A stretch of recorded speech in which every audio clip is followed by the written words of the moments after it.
Hi guys, welcome back to my YouTube channel. എല്ലാവരും സുഖമായിട്ടിരിക്കുന്നു എന്ന് വിചാരിക്കുന്നു. ഞാനും സുഖമായിട്ടിരിക്കുന്നു.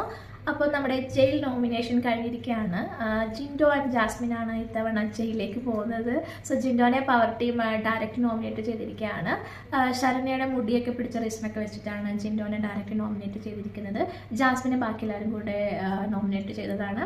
ജാസ്മിനെ കിച്ചണിൽ വന്നിട്ടുള്ള മിസ്റ്റേക്സ് ഒക്കെ പറഞ്ഞിട്ടാണ് ജാസ്മിൻ ഇപ്പോൾ ജയിലിലേക്ക് പോകാൻ വേണ്ടി പോകുന്നത്. സോ എന്തായാലും ജാസ്മിൻ വന്നിട്ട് ഡിസേർവിങ് ആയിട്ടുള്ള ഒരാൾ തന്നെയാണ് ജയിലിലേക്ക് പോകാനായിട്ട്. കാരണം ജാസ്മിൻ കിച്ചണിൽ അത്ര ആക്റ്റീവായിട്ട് ലാസ്റ്റ് വീക്കിലൊന്നും നമ്മൾ കണ്ടിട്ടുണ്ടായിരുന്നില്ല. ഇന്നത്തെ ലൈവ് കണ്ടവർക്കൊക്കെ അറിയാം.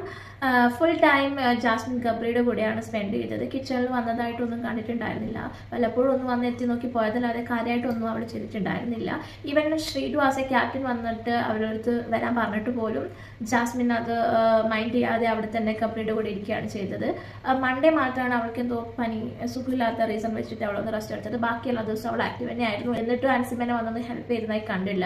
ചെറുതായിട്ട് എന്തെങ്കിലും കട്ട് ചെയ്ത് കൊടുക്കുക അങ്ങനെയൊക്കെ ചെയ്തതല്ലാതെ കാര്യമായിട്ടൊന്നും ചെയ്തതായിട്ട് കണ്ടിട്ടുണ്ടായിരുന്നില്ല. അൻസിബക്ക് എന്താണോ ഉള്ളത് അതേ റെസ്പോൺസിബിലിറ്റിയാണ് ജാസ്മിനും കിച്ചൺ ടീമിലുള്ളത്. ബട്ട് അൻസിബ ഒറ്റയ്ക്ക് ഇരുന്നാണ് ഈ ഇത്രയും ആളുകൾക്ക് ഫുഡ് ഉണ്ടാക്കി കൊടുത്തത്. ജിൻഡോ ഹെൽപ്പ് ചെയ്തിട്ടുണ്ടായിരുന്നു, എന്നാലും അതൊരു വലിയൊരു ഹെൽപ്പായിട്ടൊന്നും എടുത്തു പറയാൻ പറ്റുന്ന രീതിയിലുള്ള ഒരു ഹെൽപ്പ് ആയിരുന്നില്ല. ജാസ്മിനേക്കാൾ ബെറ്റർ ആയിരുന്നു എന്നല്ലാതെ അത്ര എടുത്തു പറയാനായിട്ടുള്ള ഹെൽപ്പ് ഒന്നും ജിൻഡോയും ചെയ്തിട്ടുണ്ടായിരുന്നില്ല. സോ അൻസിബ ഒറ്റയ്ക്ക് തന്നെയാണ് ഇത്രയും ആളുകൾക്ക് ഫുഡ് ഉണ്ടാക്കി കൊടുത്തതെന്നുള്ളത് നമുക്ക് നിസ്സംശയം പറയാനായിട്ട് സാധിക്കും. സോ ഇതിൽ ക്യാപ്റ്റനും അതേപോലെ തന്നെ പവർ ടീമിന്റെ ഭാഗത്തുനിന്നും മിസ്റ്റേക്സ് ഉണ്ട്. കാരണം അൻസിബയുടെ ടീമിൽ ഇത്ര ആളുകളുള്ളൂ, ആകെ 3 പേരേ ഉള്ളൂ. സിബിൻ ഓൾറെഡി പോയിരിക്കുകയാണ്. സോ ജാസ്മിൻ, ജിൻഡോ ആൻഡ് അൻസിബ മാത്രമേ ആ ടീമിലുള്ളൂ എന്നറിയാം. അപ്പോൾ അവർക്ക് ഒന്നെങ്കിൽ 1-2 ആൾക്കാരെ അവർക്ക് കൊടുക്കായിരുന്നു, അല്ലെങ്കിൽ ഈ ടീമിനെ മാറ്റി കുറച്ച് ആളുകളുള്ള ഒരു ടീമിനെ അതിൽ കിച്ചൺ ടീമിലേക്ക് മാറ്റാമായിരുന്നു. പക്ഷെ ഇത് രണ്ടും അവർ ചെയ്തിട്ടില്ല. അത് അവരുടെ ഭാഗത്തുനിന്നുള്ള മിസ്റ്റേക്സ് ആണ്. ഒരുപാട് റിവ്യൂവേഴ്സ് വന്നിട്ട് അൻസിബനെ കുത്തിത്തിരിപ്പ് എന്നൊക്കെ പറയുന്നത് ഞാൻ കണ്ടിട്ടുണ്ട്. പക്ഷെ എനിക്ക് അൻസിബനെ ആദ്യം മുതൽ ഫസ്റ്റ് വീക്ക് മുതൽ എനിക്ക് അൻസിബനെ ഒരു നല്ലൊരു ക്ലാസി ലേഡി ആയിട്ടാണ് തോന്നിയിട്ടുണ്ടായിരുന്നത്. കാരണം അൻസിബ വേണ്ടാത്ത കാര്യങ്ങളൊന്നും മറ്റുള്ളവരുടെ കാര്യത്തിലൊന്നും പോയി ഇടപെടാറില്ല, അല്ലെങ്കിൽ വെറുതെ ഷൗട്ട് ചെയ്ത് സംസാരിക്കാറില്ല. എന്നാൽ അവർക്ക് പറയേണ്ട കാര്യം വളരെ ക്ലിയർ ആയിട്ട് അവരുടെ ഒപ്പീനിയൻ പറയേണ്ട സ്ഥലത്തൊക്കെ അവർ പറഞ്ഞിട്ടുണ്ട്.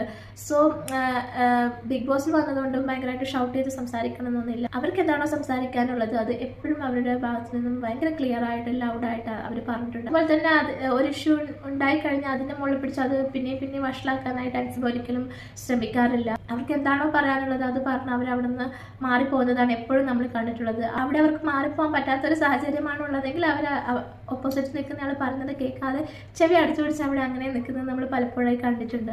അവിടെ അങ്ങനെ മാറിപ്പോകാൻ പറ്റാത്തൊരു സാഹചര്യമാണെങ്കിൽ ചെവിയൊക്കെ അടച്ചു പിടിച്ച് അൻസിബ അവിടെ ഇരിക്കുന്നത് പലതവണയായിട്ട് നമ്മൾ കണ്ടിട്ടുണ്ട്. എന്തായാലും ജാസ്മിൻ ആൻഡ് ജിൻഡോ വളരെ ഡിസേർവിംഗ് ആയിട്ടുള്ള ആൾ തന്നെയാണ് ജയിലിലോട്ട് പോകാനായിട്ട്.